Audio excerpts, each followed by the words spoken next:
Hello everyone, welcome to Toppers अड्डा।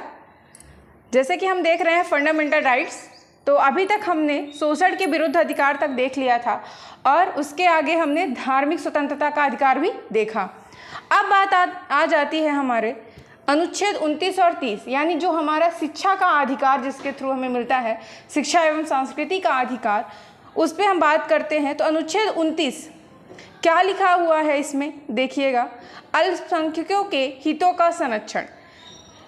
अल्पसंख्यक का मतलब क्या होता है? अल्पसंख्यक का मतलब यह है माइनॉरिटीज़, जो भी इंडिया पे जितने भी माइनॉरिटीज़ हैं उनके जो हित हैं उनके संरक्षण की बात कही गई है। अब माइनॉरिटीज़ कितनी है इंडिया में? तो टोटल 6 माइनॉरिटीज़ हैं। 6 माइनॉरिटीज़ में आपको पता होना चाहिए कौन कौन से हैं। तो कौन कौन से हैं हमारे? मुस्लिम हो गए, ठीक, सिख, ईसाई, बौद्ध, जैन और पारसी। तो ये कितने हैं? 6 माइनॉरिटीज़ हैं इंडिया में। क्लियर? तो इनके जो हितों के संरक्षण की बात कही जा रही है, तो इसमें ये उपबंध किया गया है कि ये जो भी माइनॉरिटीज़ इंडिया में हैं उनको उनके लेवल पे, यानी जो भी वो भाषा प्रयोग करते हों या जिस लिपि का वो प्रयोग कर रहे हों या जिस तरह से वो बोली का प्रयोग कर रहे हों, वो अपने लिए क्या है? स्वतंत्र हैं। उन पे कोई भी रोक टोक नहीं लगाया जाएगा। इसके साथ ही वो किसी भी धर्म या संस्थानों में अगर उन्हें एडमिशन, अगर उनके बच्चे हैं तो एडमिशन ले सकते हैं, ठीक है। अगर कोई धर्म है, अगर वो मुस्लिम है या फिर ईसाई है, क्रिश्चियन है, तो वो अपने अकॉर्डिंग किसी भी संस्था से क्या ले सकते हैं? हेल्प ले सकते हैं। ये सारी जो भी सुविधा है वो प्रोवाइड कराती है अनुच्छेद 29। क्लियर? तो ये माइनॉरिटीज़ के लिए किया गया है। माइनॉरिटीज़ जो भी इंडिया में हैं उन्हें जो हमारी मेजॉरिटी है, यानी जो हमारे इंडिया में बहुसंख्यक हैं, उन दोनों के मध्य में कोई भेदभाव ना रहे, इसलिए संविधान में ऐसा उपबंध किया गया है। अब आती है इस पे और क्या व्यवस्था रखी गई है। तो इसमें एक तरह का वही चीज़ है कि उनके अधिकारों की रक्षा भी होगी, साथ ही साथ उनके एक सम्मान की, यानी एक नागरिक के सम्मान की भी रक्षा होगी। ये नहीं देखा जाएगा कि तुम माइनॉरिटी हो और हम यहाँ मेजॉरिटी में हैं तो मेजॉरिटी वालों का ज़्यादा चलेगा और माइनॉरिटी का नहीं चलेगा। क्लियर? तो ये बातों को यहाँ पे ध्यान में रखा गया है। अब ये उच्चतम न्यायालय के द्वारा क्या कहा गया है इसमें, सुप्रीम कोर्ट के द्वारा, तो सुप्रीम कोर्ट के द्वारा एक टर्म दिया गया है नागरिकों के अनुभाग। यानी कि इस शब्द का क्या मतलब है कि अल्पसंख्यक या बहुसंख्यक जो भी होगा उन सभी व्यक्तियों के मध्य में कोई भेदभाव नहीं रहेगा। सभी अपनी भाषा, लिपि, धर्म, संस्थान अपने स्वेच्छा के आधार पर वहाँ से सहायता प्राप्त कर सकते हैं और अपनी जो भी भाषा, लिपि है उसका प्रयोग कर सकते हैं। बात करते हैं अनुच्छेद 30 की। तो अनुच्छेद 30 क्या कहता है? शिक्षा संस्थानों की स्थापना और प्रशासन करने का अल्पसंख्यक वर्गों का अधिकार। कहने का तात्पर्य है कि अल्पसंख्यक, सीधा अगर देखा जाए तो अनुच्छेद 29 और 30 केवल माइनॉरिटीज़ की जो केवल कहना शायद गलत होगा, जो माइनॉरिटीज़ हैं उनकी जो भी सुविधा है उनको क्या करता है? एक सुरक्षित करता है, ताकि वो अपने आप को यहाँ पे क्या एक तरफ से खतरे में ना माने, वो भी अपनी लाइफ को अच्छे से एंजॉय कर पाएँ।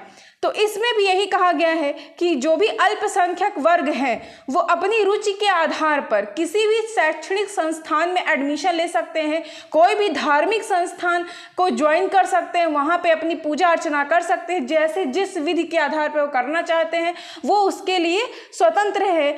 उन पर भी कोई आर्थिक सहायता है ना, या फिर अगर जैसे हम डोनेशन वगैरह देते हैं जो भी गवर्नमेंट के द्वारा भी मिलता है, तो फंड वगैरह भी दिया जाता है, तो इसमें ये नहीं देखा जाएगा कि वो माइनॉरिटी से हैं और वो मेजॉरिटी से, यानी कि जो आर्थिक स्थिति है, यानी आर्थिक रूप से जो सहायता प्रदान की जाएगी वो दोनों को क्या दी जाएगी? समान दी जाएगी।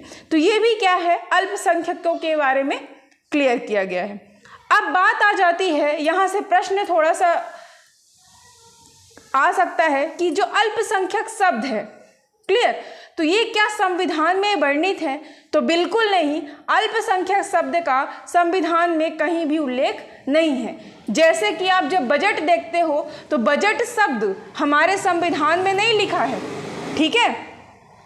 एक तरह का वो वित्तीय जो भी आप साल भर का जो एक एनालिसिस निकालते हो उसका वहाँ पे उल्लेख है, लेकिन बजट शब्द नहीं दिया गया। बजट हम प्रयोग करते हैं, वही बात हो रही है यहाँ पे अल्पसंख्यक वाली। तो अल्पसंख्यक शब्द संविधान में वर्णित नहीं है, ये हम अपने मतलब बातों के आधार पर या फिर जो हम अच्छे से वर्ग निर्धारित करते हैं वो हम उसके लिए करते हैं।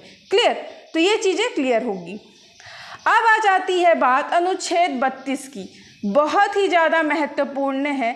दूसरे शब्दों में कहा जाए तो ये पूरे के पूरे संविधान की पावर है, यानी कि डॉक्टर वी.आर. अम्बेडकर के द्वारा इसे संविधान की आत्मा कहा गया, एक हृदय कहा गया। ठीक है, क्यों? क्योंकि ये अनुच्छेद 32 ही एक ऐसा अनुच्छेद है जो सभी मौलिक अधिकारों से बढ़ कर के है और एक आम से आम नागरिक के हितों की सुरक्षा करता है। कैसे? इसके आधार पर सुप्रीम कोर्ट यानी कि जो उच्चतम न्यायालय है उसे अनुच्छेद 32 के तहत ये पावर मिली हुई है कि वो हमारे मूल अधिकार के लिए आदेश जारी कर सकता है, और उस आदेश जारी करने को रिट नाम दिया गया।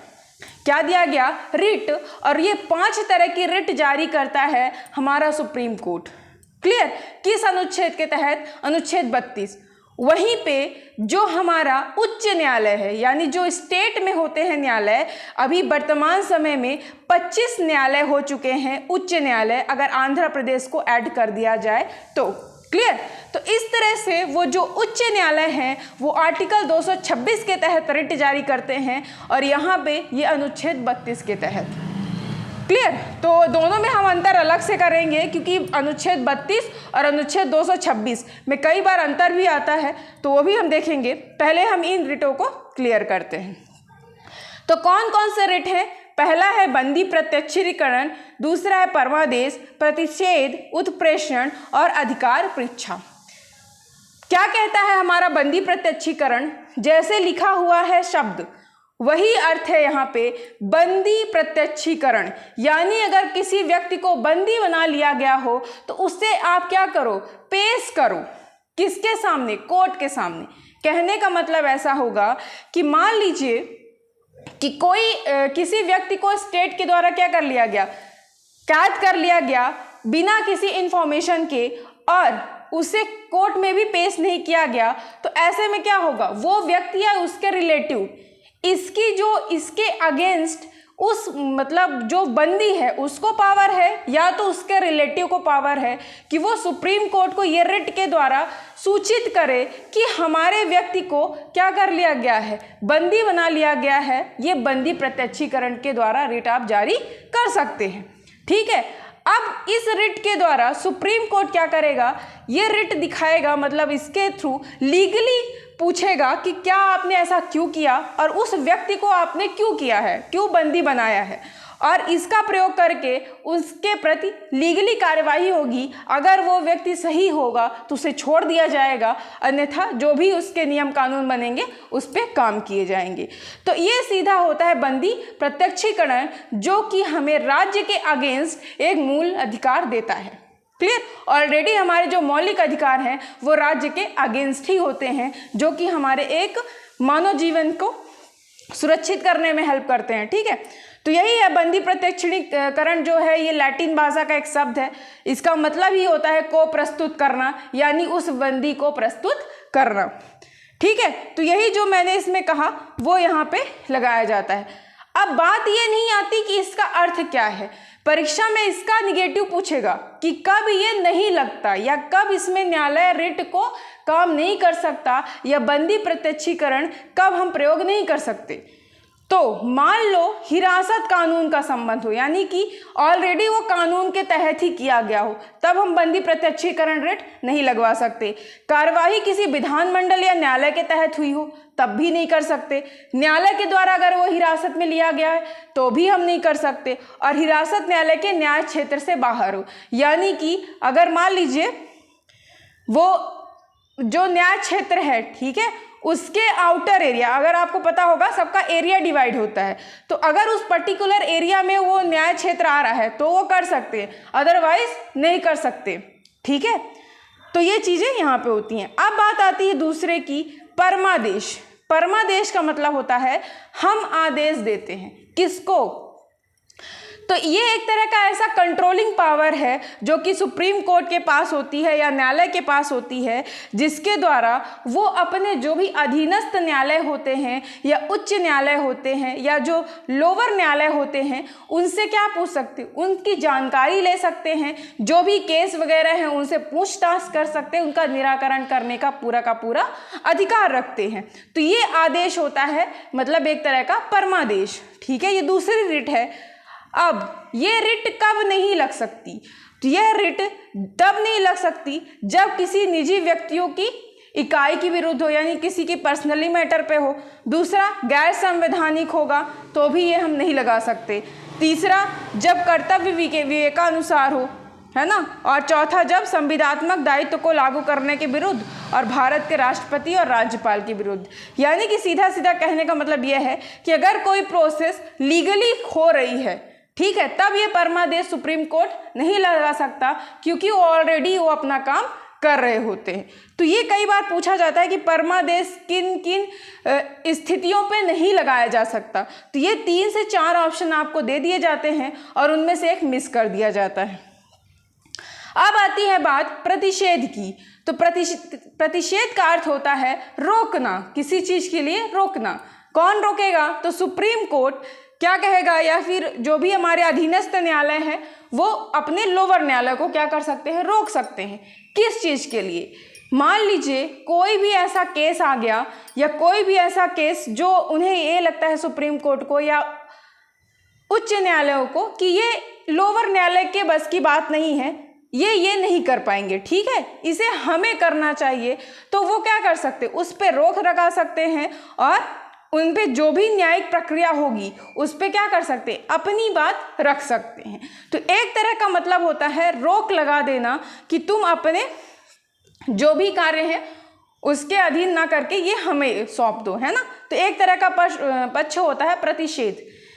सीधा कहने का मतलब यह है कि आप ये जो भी टर्म दिए गए होते हैं संविधान की किताब में वो बहुत ही मतलब सीधे सीधे समझ में नहीं आते, लेकिन अगर आप उसे लेमन लैंग्वेज में समझोगे, नॉर्मल समझोगे, तो उसे आप अच्छे से कोरिलेट कर पाओगे। मैं भी वही शब्दों का प्रयोग कर सकती हूँ जो वहाँ पे लिखे हुए, लेकिन वो थोड़ा सा कठिन हो जाता है समझाने पे और आपको समझने में थोड़ा सा कठिनाई होगी। तो वही चीज़ लिख लेना, वही चीज़ बोल देना तो वो आसान नहीं होता, लेकिन अगर आप उसे आप खुद समझोगे, खुद अपने ऊपर लेके समझोगे तो आसानी हो जाती है।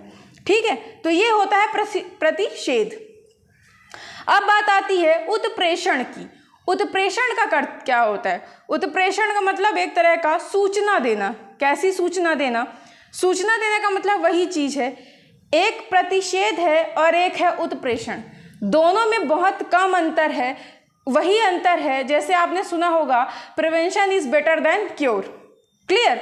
तो वही चीज़ है कि बीमारी होने से पहले ही हम अगर रोक कर लें, अगर उसके लिए हम अच्छे से सावधानी बरत लें, अच्छे से अपने जो बॉडी का प्रतिरोधक क्षमता है वो बढ़ा लें, तो हमें बीमारी ही क्यों हो, है ना। तो वही चीज़ है प्रतिषेध और उत्प्रेषण में कि उत्प्रेषण का मतलब ये होगा कि जो भी अधीनस्थ न्यायालय हैं उसमें क्या होता है, उसमें स्थानांतरण का पत्र जारी किया जाता है कि कोई भी अगर आप न्याय आपने दिया है, ठीक है, अगर मान लो किसी भी विधि में या किसी भी केस में क्या हुआ, सुनवाई हुआ और अधीनस्थ न्यायालय ने उसमें क्या दे दिया, अपना डिसीजन दे दिया, तो अब क्या करेगा, जो सुप्रीम कोर्ट है उसे देखेगा, अगर वो सही है तो ठीक है, लेकिन अगर ये बोलेगा कि ये हमें आप सौंप दो, हम इसके अकॉर्डिंग हम डिसीजन लेंगे।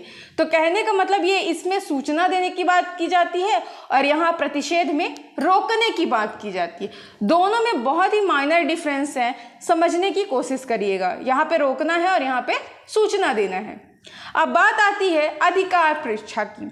अधिकार परीक्षा का मतलब ऐसा होगा कि अगर मान लो आप कोई भी काम करते हो, ठीक है, अगर आप किसी भी स्कूल में हो, कॉलेज में हो, है ना, या आप कोई सर्विस में हो, तो आपने उसके लिए कुछ एलिजिबिलिटी दी होगी, है ना, तभी आपको वो चीज़ मिला होगा। तो एक तरह का आपके पास वो चीज़ें हैं, है ना, आपने रखा होगा एलिजिबिलिटी, जो भी आपके प्रमाण पत्र वगैरह होगा, डिप्लोमा होगा, जो भी आपकी डिग्री होगी।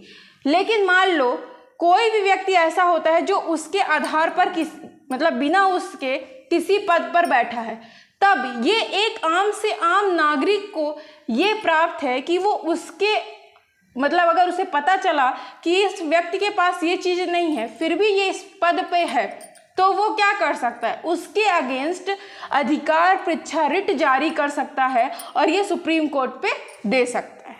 क्लियर? तो एक तरह का तानाशाही ना हो, है ना, बिना किसी एलिजिबिलिटी के या फिर बिना किसी एंट्रेंस के अगर आप उस पद पे हो तो वो क्या है, गलत है।